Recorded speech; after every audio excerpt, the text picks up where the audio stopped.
Are you tired of hearing people complain about the world and ready to own the responsibility to make the world a better place? Hey, my name is Brent Simpson, and welcome to this episode of Creating the Future. I believe that within each of us is a yearning to make the world a better place. So let's work together and make that desire a reality. My hope is that today's conversation inspires you as you endeavor to create the future.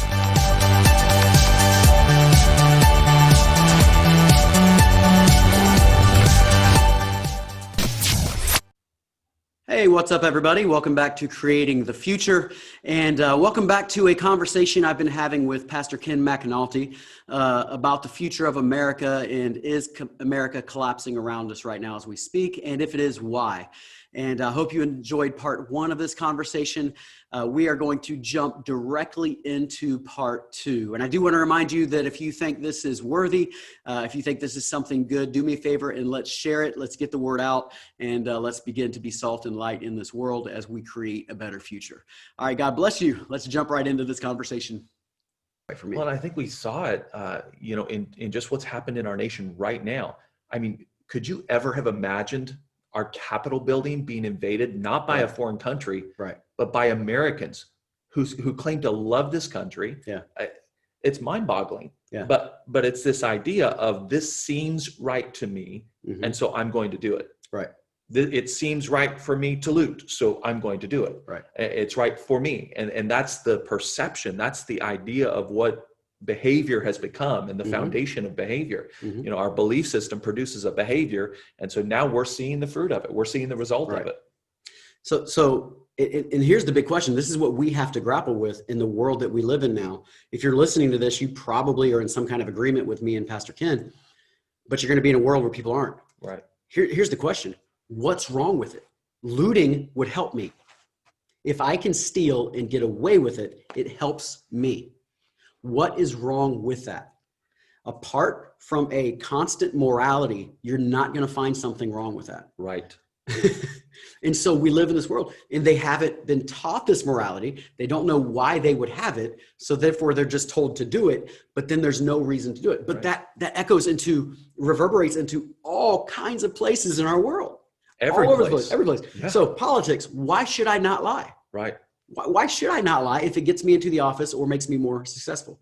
Why should I not sleep around? Why should I not do what I want to? Right. In the scientific world, why should I not lie about the science of something in order to elevate my place? Why should there be an ethic in science that says I need to be trustworthy with my work? Why shouldn't I plagiarize and steal from other people if it helps me, if I step on them? That is survival of the fittest. Right.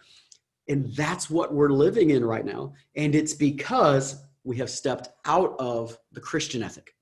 And that's the place that things begin to crumble. So let me tell you, as a believer, the temptation, or as a person, as a regular person, is just to be frightened, to not know what to do, or to invert in on myself, to become monastic and just go and live by myself, find an island. Move to Canada. I've seen a couple posts recently, people moving to Canada. Move to Canada, or find an island and buy an island, and we can all move and commune there and build our own little commune. But I don't think that's the way that we're supposed to respond. So how does a person who understands this concept really respond to that idea? How do we interact with that in a correct way?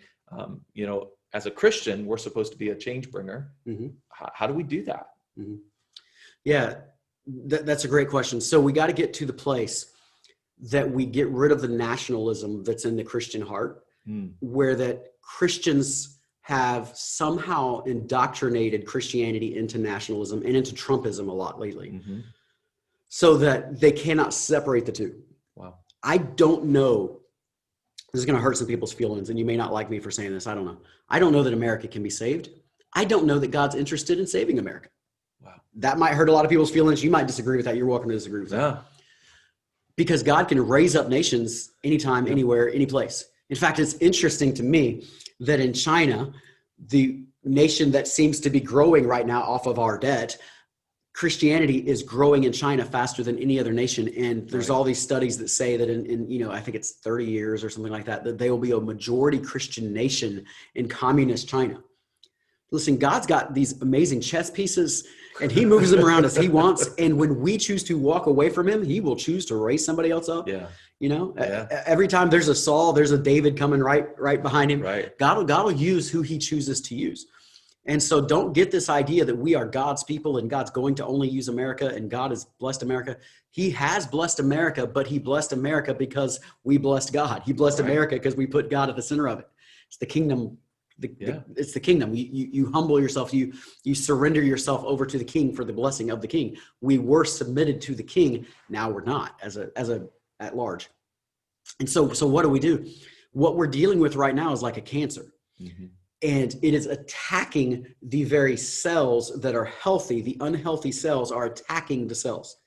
And so I know what people want me to say, and it is very true. Pray, repent, blah, blah. That's true, but I don't want to go there first. I want to say this. Romans chapter 1, Paul said, I am not ashamed of the gospel. Right. We're going to face some things in the next few years where you're going to have to decide if you're ashamed of the gospel and how to respond to it. Wow. So yeah, pray, yes, repent, yes, seek the face of God. Yes, humble yourself. We got to do those things. But you better understand why you believe what you believe. Yeah. This is a time for apologetics. And I know some people won't even know what that term means, but it basically means defending your argument, defending the faith that you have. This is a time where you need to know Christian apologetics more than you've ever needed to know it. Because the same people who just came out of a closet are about to try to put you into a closet. Right. And you may or may not win the ultimate battle because of the largeness of it. But you better know what you believe or you will lose your belief. Right. Know what your faith comes from or you will end up losing your faith because the pressure that's going to come against us is big. It's incredible. And we got to know what we believe. So I would start with that for saying what to do. And that's also how you explain it to other people. In the middle of a shaking, you have a moment where people will look around and go, this isn't working. The secular humanist idea, I thought this was supposed to create a utopia. Things were supposed to be so great. This isn't working.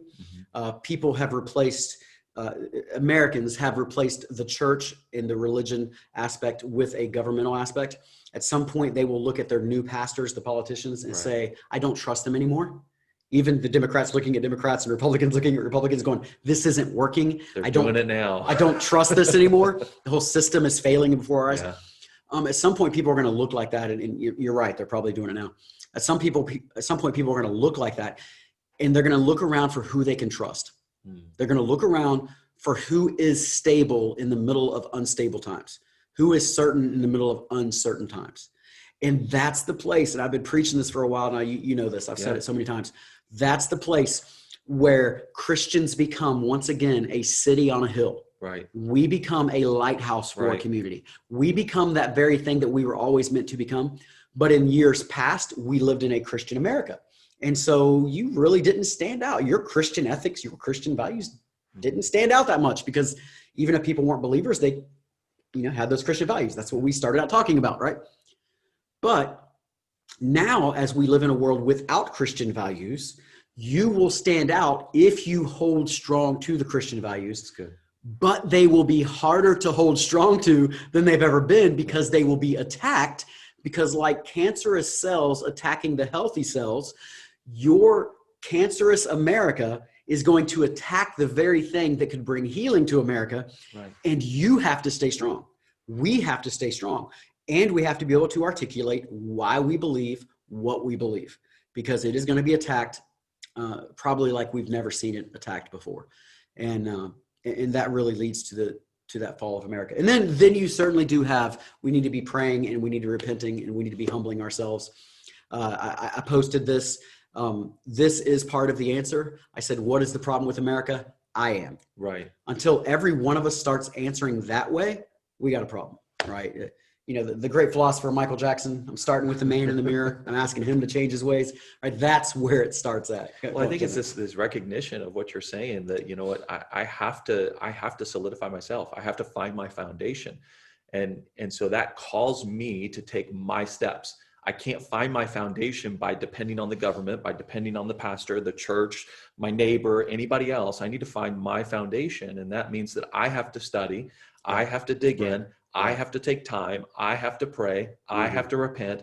The weight falls on my shoulder. It doesn't fall on somebody else's shoulder. And that's the excuse that I think that we've ridden for so long. And I think that's one of the reasons why we're in the situation that we're in today, because we've pushed away personal responsibility. Yeah. But it's time for me to step up and say, okay, I've got to sit down and I've got to discipline myself to read my Bible. When I find something that's interesting or unique, I need to go and do extra study about it so that I can become that person who can talk about it. When I find a friend who's going through something, I need to find out about it. I need to study about it so I can speak to it. Because if I don't have a voice there, if I don't use my voice, and the only way I can use my voice is if I do the research and study and become prepared, then what use am I? I'm not salt. I'm not light. Right. So we've got to take responsibility. We've got to get out there and do the practical things. And that means a daily discipline of, what am I doing today that makes me better than yesterday? Yeah. What am I going to do tomorrow that makes me better than today? How much time am I spending today so that I can do something that's better tomorrow? Yeah. So how do we create a better future? Yeah. Yeah. We have to create those disciplines. One of the issues that we're facing in America today, because we have compounding problems, is that we're not taking responsibility for things. We've actually been taught for a long time not to take responsibility for things. And that's created a very fragile generation coming up behind us. This is being seen on college campuses like crazy. This is part of the cancel culture that's going on right now. Anything that offends me, I can't handle it. I have to cancel it, instead of learning how to have dialogue, instead of having the inner integrity, meaning strength, integral strength, to actually have conversations with people. I just have to cancel it, and I have to give it up to the government. If you go back to raising kids, a tremendous shift happened a while back where we taught kids it's not safe to play outside alone. It's not safe to do these things.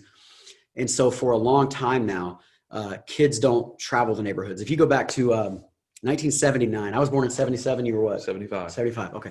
1975, in the kindergarten manual, it actually said that kids should know how, in kindergarten, part of the understanding was they should be able to know, I believe it was 5 blocks away from their house, how to get home and how to ask a stranger how to get home, things like that, from 5 blocks away. Wow. You say that to a parent now, you've lost your mind. Right. Even though we actually live in an America that's as safe right now as it was in the 1960s. Right. For kids. But we don't. So now we're teaching kids to always be in fear that something out there is going to get you, something out there. And so what we've done is we put kids in the backyard, let them play, let them do their thing. But we are now out there with them all the time. Right. So when I was a kid, you're probably the same way. We would play in the sandlot, so to speak. We played with neighbor kids. We played with whoever. Mom wasn't there. Dad wasn't there. Right. Right. And so if there was an issue with somebody, we had to solve it. We had to solve the issue, right? Yeah. If me and Ken are playing football and Ken gets mad at me and he says, I'm not playing football anymore. If I want to play football and I need Ken to play football, I have to learn how to communicate with Ken. I need to learn how to resolve conflict with Ken in order to keep my football game going. Yeah. Look what happens nowadays. Kids are playing football in the backyard. They have a conflict. What do? Run to mom or dad or whoever's up there. Mom, Ken says he won't play with me anymore. And then mom's going, okay, Ken, you got to play, whatever. So now we have taught our children, one, you cannot resolve conflict with each other. Right. So how does that happen? Cancel culture. Just cancel it. I don't know how to resolve anything. Cancel it. Resolves it for you. Well, that's the next step. So one, cancel it. I can't deal with it. Secondly, I have to go to a new authority to solve my problem. Maybe the greatest example of this, and I always get in trouble when I say this, but I'll keep saying it, is bullying. When I was a kid, if somebody was bullying somebody, the other kids stuck up for that kid that was getting bullied. Right. I mean, that's the way I saw it happen in my life. I was oftentimes the one who stuck up for the kid getting bullied. Right. I stopped it. Nobody ever said, go tell a teacher. Right. Nobody ever said, go tell a parent. Like, why would you go tell the parent? Why would you go tell the teacher? Right. Was that the way it was when you were growing up? That's the only fight I got into in elementary school was because somebody was bullying my brother. Right. And I stuck up for him. Right. And so that was the fight that I got into. But you can't do that now. My God, if you did that now, that would be the end of the world. Like, Right. And so you see this played out where somebody has now violated me in some way, or I feel like they violated me. So what do? Cancel culture. Shut it down. Shut it down. I'm done. Shut it down. It's got to be over. Shut it down. I can't tolerate this. Why? Because we've never learned interpersonal skills of resolving conflict, of working together, of disagreement, but actually coming out to a resolved place at the end where we can still play together and we can still be friends. And the other thing we do is call on the government or call on somebody else or hire an attorney to sue somebody or whatever and call on somebody else. Well, those, I mean, that's a little different than the Christian value issue, but that's the generation we just raised. Yeah. And that's what we're seeing happen in front of our eyes right now. The government needs to fix every one of our problems. I thought I was supposed to fix the problem. Now we're being told the government needs to fix the problem. Wow. And that goes back to this. What's the problem with America? I am. Right. Don't blame that generation. We raised that generation. It's our fault. Yep. Don't blame somebody else. Own the responsibility of where we are and the responsibility of pressing forward and actually making change. Raise your kids differently this generation, for crying out loud. What's the difference between being a leader and a follower? And unfortunately, we have a lot of people, I think all of us are called to be a leader in some sphere. Right. At the very least, we're supposed to lead ourselves. But I think too often we follow even in that aspect. Mm-hmm. You know, we figure out who we can follow, and I'm going to follow this entertainment personality. I'm going to follow this sports athlete. Right. I'm going to follow this politician. Man, when's the last time we led ourselves? Right. You know, be a leader. Right. Leading myself means that I'm taking responsibility for me, and it's not LeBron James's issue that I'm not doing this or not rich enough, and it's not the president's issue that I'm not doing this, and it's not anybody else's issue. It's mine because I'm leading myself. I said this the other day. It's not a popular thing to say, although it used to be common knowledge. You, for the most part in life, with few exceptions, you get what you deserve. Now, sometimes people get cancer. Sometimes things happen that are out of our control. Car accident happens and you lose your legs. Sometimes those things happen. Mm-hmm. But by and large, let that sink in. We get what we deserve. Yeah. Hard. Especially in the United States of America, where we live in a free country. So when somebody sits back and complains that somebody's making more money, I bet you anything they went to school longer. Yeah. They chose to sacrifice times when we were partying in school and acting the fool and doing stupid stuff. Yeah. They chose to actually stay indoors and study. They chose to do these things. Anybody, you generally, now it's not a perfect rule, but the vast majority of time you get what you My wife said the same thing for many years. She just says it a little bit different. She says, you get what you really want. Yeah. Because if you really want something, you're going to do the details. You're going to take the effort in order to get what it is that you want. Yeah. So if you want the great job, you're going to go to school and you're going to put in the effort and you're going to do the work and show up early and all these things that require for you to get the job. Yeah. But it's so true. I've seen it work out in my life. Yeah. Yeah. And so don't complain. You don't have what you don't have. Go get it. Go get it. Who told you you're not good enough? Who told you you can't? So anyway, so that's part of that mindset that permeates our society that causes significant problems. And we're being raised like that as kids, that we are all exceptional, that we're all amazing. You're not. We're not all exceptional. We're not all LeBron James. We're not all Michael Jordan. Come on, give me a break. We're not all Tom Brady. Stop this nonsense. I know they gave everybody a trophy, but you're not all that great. God has designed you for something. Go chase that something down. And be okay with not being good at everything else. Right. And make the best of what you can make it out to be. But take control of your own life. Don't put that responsibility on the government. Don't run from hardship. Right. We live in a culture right now that's running from anything hard, and we don't want to pay the dues to get the outcomes. Don't run from hardship. I think the most beautiful things that we can get are on the other side of hardship. And so that makes no sense. Why are we running from hardship? The most beautiful things that I have followed hardship. It was not easy. In fact, my wife first turned me down when I asked her out. That was hardship. Yeah. But I pursued and have now, I'll be celebrating 25 years of marriage this year. Yeah. And so it was because I pursued through hardship. And there are all kinds of stories in my life about that. The most beautiful things that I have have come out of hardship and come from me persevering through hardship. Yeah. We've got to push through if we want the beautiful things in life. I heard this one time. I shared this with our staff, and I'm going to try to quote it. I might butcher it a little bit, but they said, hard times create strong men. Yeah.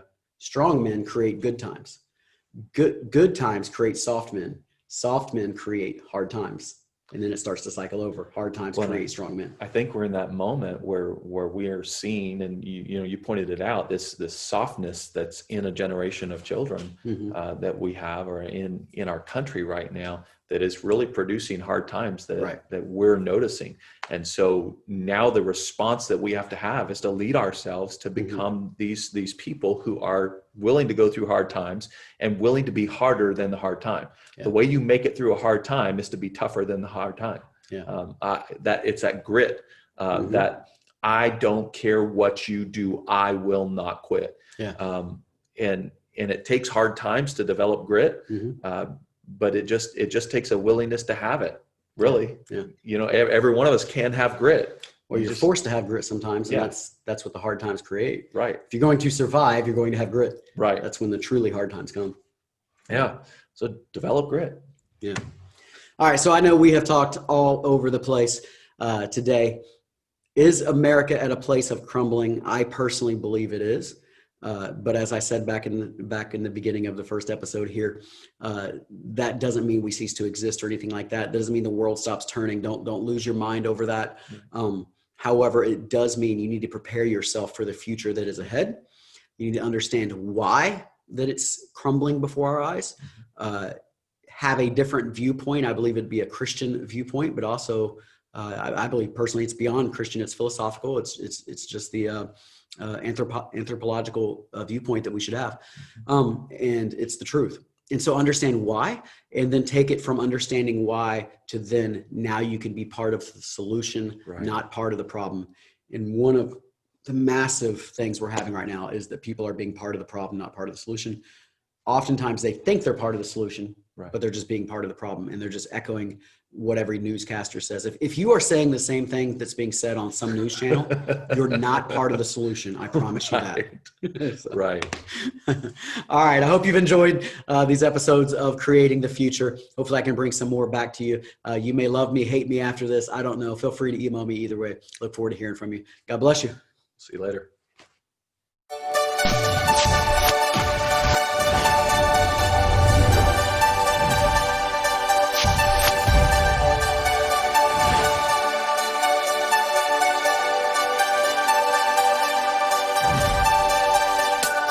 I hope you enjoyed this conversation today, and I especially hope it added value to you.